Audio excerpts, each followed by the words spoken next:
नमस्कार, मैं हूं शेख मोहसिन और आप देख रहे हैं मराठवाड़ा तेज तेज न्यूज़। 12/12/2024 जैसे कि आप सभी जानते हैं कि 12/12 ये तारीख जो है शरद चंद्र जी पवार इनके जन्मदिन की तारीख है। और इसी को देखते हुए राष्ट्रवादी कांग्रेस के जो सुप्रीमो है इनका जन्मदिन पूरे हर्षोल्लास के साथ पूरे देश भर में राष्ट्रवादी कांग्रेस के तमाम पदाधिकारी कार्यकर्ता हर्षोल्लास के साथ मनाए जा रहे हैं।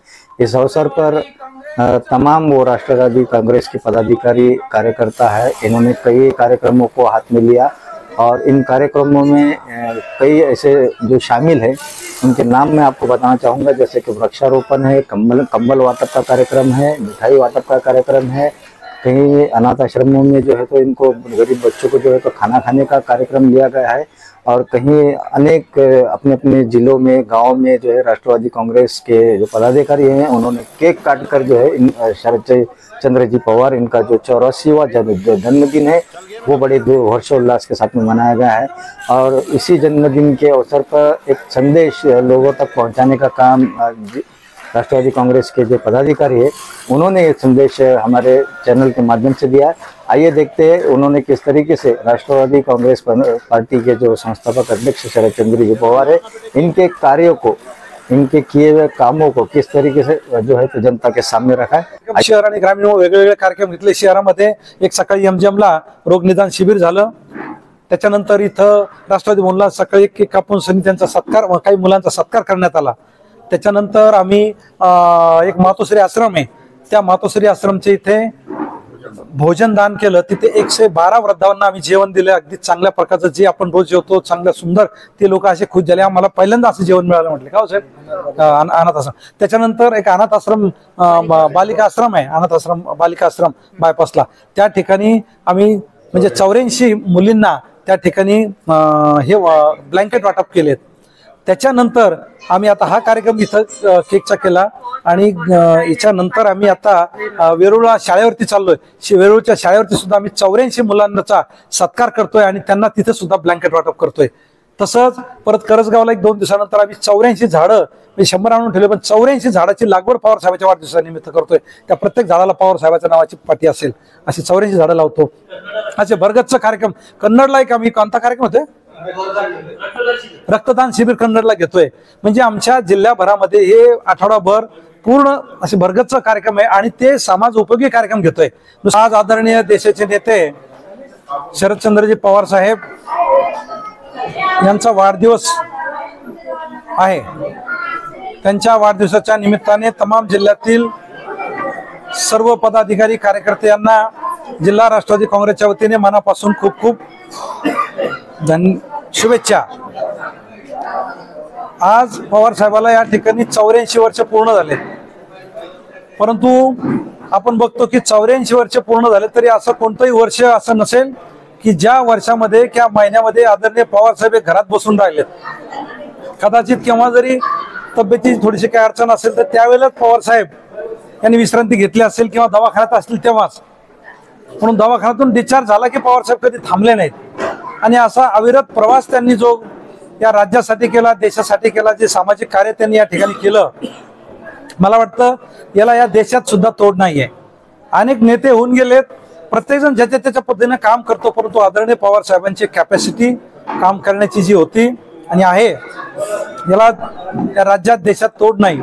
आणि आता त्यांनी 85 वर्षामध्ये आज पदार्पण केलं। आम्हाला राष्ट्रवादीच्या सर्व कार्यकर्त्यांना पदाधिकाऱ्यांना अतिशय आनंद या गोष्टीचा होतोय की अत्यंत चांगल्या पद्धतीने ते या ठिकाणी आज काम करतात। अनेक संकट तुम्ही राज्यात पाहिले असतील, कोणतंही राजकारण होत असताना पाहिलं असेल की पवार साहेबांच्या बद्दल काही जरी घडलं या राज्यात देशात कोणती गोष्ट घडायला लागली तर मला असं वाटतं की पवार साहेबांचंच नाव निघतं, अरे याच्या मागे पवार साहेब आहे, अरे आता असं व्हायला लागलं आता याच्या सगळे पवार साहेब आहेत, आता काय घडेल। अशा अनेक आपण या ठिकाणी मला असं वाटतं की त्यांचा नावाचा उल्लेख सातत्याने होत राहतो आणि ते कामात असतात। परंतु मला असं वाटतं की पवार साहेबांनी उभं आयुष्य हे या राज्यातल्या देशातल्या जनतेसाठी गोरगरिबासाठी वेचलं। आत्ताच आमच्या बोलताना पदाधिकाऱ्यांनी सांगितले की ते कृषी मंत्री होते, म्हणजे त्यांनी जे जे राज्याचे मुख्यमंत्री होते जे जे काम त्यांनी केलं असेल ते आदरणीय उल्लेखनीय आहे पवार साहेबांचा। मला असं वाटतं की शेतकऱ्यासाठी या देशामध्ये सर्वाधिक जास्त काम करणारे हे पवार साहेब अव्वल नंबरवरती नंबर 1 नेता आहेत। या शेतकऱ्याची आज आपण पाहतो किती वाईट अवस्था आहे। या ठिकाणी जे काही फळबाग योजना आहे 100% अनुदानाची पवार साहेबांनी आणलेली आहे। 100% शेततळ्याची जी योजना आहे अनुदानावरती ती पवार साहेबांनी आणलेली आहे। आज वीज बिलाचे प्रश्न पहा, ग्रामीण भागात मी पाहतोय की आता फक्त 6 आणि 5 7 आणि 6 तास वीज राहते।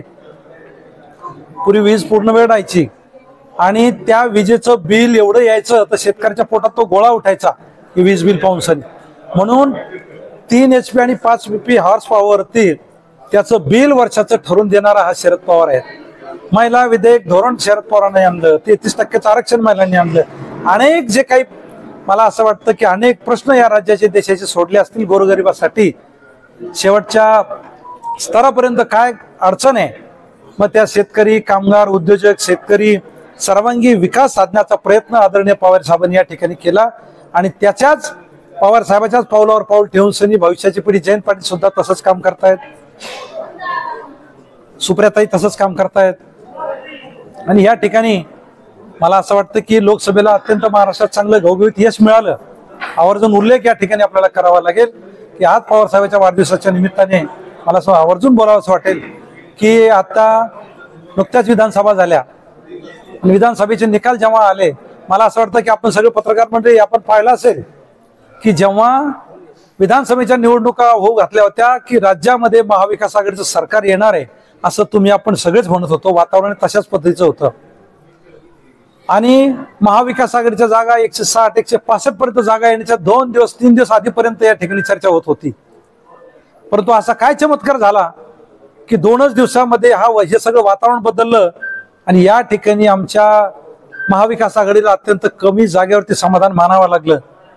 एकदम कसा चमत्कार झाला, सारा राज्य सारा देश या भारतीय जनता पक्षाच्या विरोधात होता, मोदीच्या विरोधात होता, इथे फडणवीसच्या विरोधात होता आणि ज्यांनी शेतकऱ्याला विरोध केला, ज्यांनी सामान्य माणसाच्या प्रश्नाला विरोध केला त्याच्यासाठी रस्त्यावर जनता उतरत होती।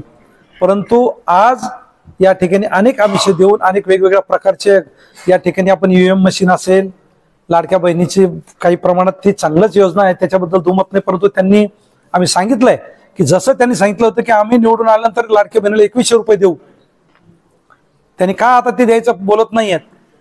तेव्हा लाडकी बहिणीची योजना फॉर्म भरताना एका कुटुंबातले 2-2 4-4 महिलांचे फॉर्म भरलेत, बिचाऱ्यांना लालूच लागली, त्यांना आशा लागली की आम्हाला हे सरकार काहीतरी करतंय। आता त्यांनी लगेच मुख्यमंत्री शपथ घेतली, लगेच त्यांनी काढलं की नाही निकषावरती आम्ही त्याचा आता विचार करू, म्हणजे एका कुटुंबातल्या एकाच बहिणीला आम्ही मदत करू। जे आता तुम्ही बघा हे त्यांचं रूप तर अजून मला वाटतं काहीच झालं नाही, मंत्रिमंडळ स्वस्थापन झालं नाही तरी त्यांनी त्यांचं रूप दाखवायला प्रयत्न केला। परंतु मला असं वाटतं या राज्यातला एकमेव नेता असेल शरद पवार साहेब, दिलेला शब्द पाळणारा माणूस आहे, सर्व जाती धर्माला सोबत घेऊन चालणारा माणूस आहे, सर्व समाजाचा सगळ्या स्तरातील वेगवेगळ्या विचारांचा पाढा घेऊन जनतेसमोर येणारा हा नेता आहे आणि म्हणून मला असं वाटतं की आज त्यांचा वाढदिवस आहे।